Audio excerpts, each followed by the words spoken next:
Okay guys, in this video I'll be giving you step-by-step instructions to create your own simple Raspberry Pi robot. I'll be giving you complete step-by-step instructions to assemble this robot, the circuit diagram and the code to make your own version of this. By the end of this video, you should be having a really good understanding of Raspberry Pi, how we can set it up and how we can drive motors using simple Python coding. So without further ado, let's get started. Okay, the first thing that we need to have is a robot body. For the body, we just need a simple two-wheel robot chassis with two DC motors attached to the wheels.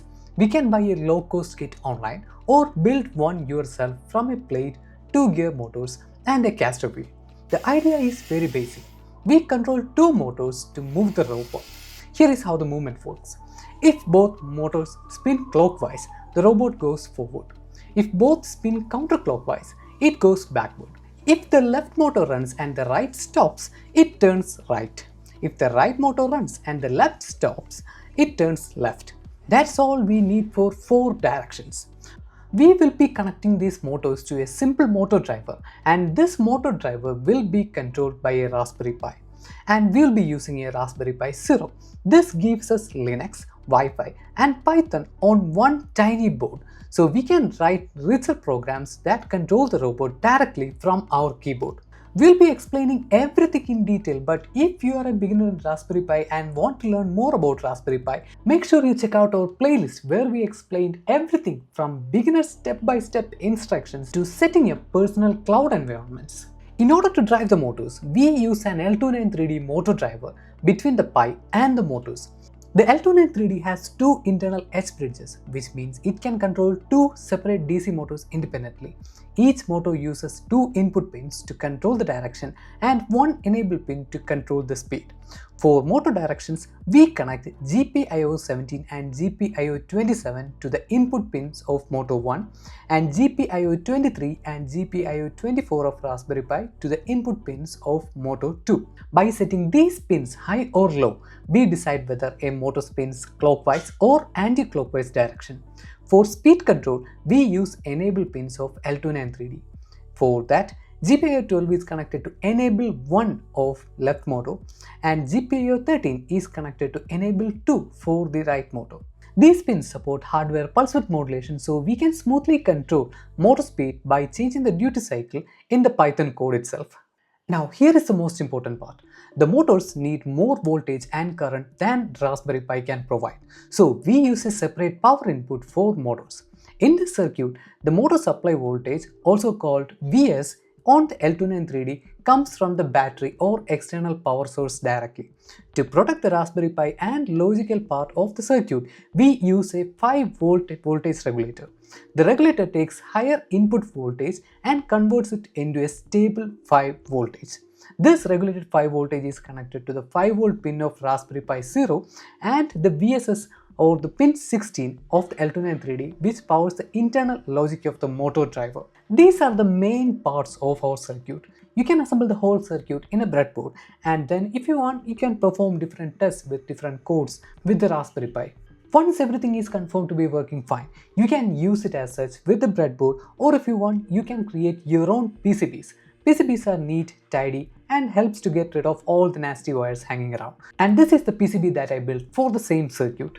If you are really into electronics and robotics, I highly recommend you to learn circuit drawing and PCB designing using a professional and a standard tool. If you watch our videos, you know we use a tool called Altium for most of our robotics projects to draw our circuits and design our own PCBs. It's easy to create our own PCBs using Altium, and if you're a DIY electronics enthusiast, you're going to love it. Once the PCB is designed, we can even see how the PCB is gonna look like after production. Make sure you check out the trial version of Altium PCB Designer with the link in the description down below. Trust me, you will not regret it. Now let's go to the software part. Flash Raspberry Pi OS to a microSD card with Raspberry Pi Imager. The thing is, we need to access our Raspberry Pi in order to program and control our robot. So, if you have a monitor, then it's perfectly fine. If not, in this step, you will need to configure the OS for headless remote access so that we can SSH into it. In my case, I don't have a monitor, so I have provided my Wi-Fi SSID, password, configure the hostname, the username and password for my Raspberry Pi so that once it boots up, the Pi will be automatically connected to my Wi-Fi and it will get an IP address and I will be able to access the Pi from my laptop using SSH. Once the image is burned, we can remove the microSD card from our computer, insert it into our Raspberry Pi and power up the Pi. Now we can SSH into it and start running the code.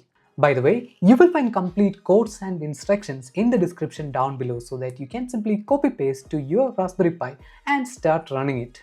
The first code that we see here is for testing L293D motor driver IC and its connections. So basically it will be running the motors back and forth just to check the directions, and if we need to make some tiny adjustments we can adjust it right now.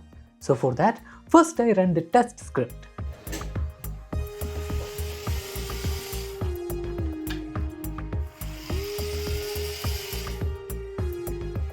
Next, we have the main script that will be driving the motor based on the keystroke that we provide with our laptop keyboard.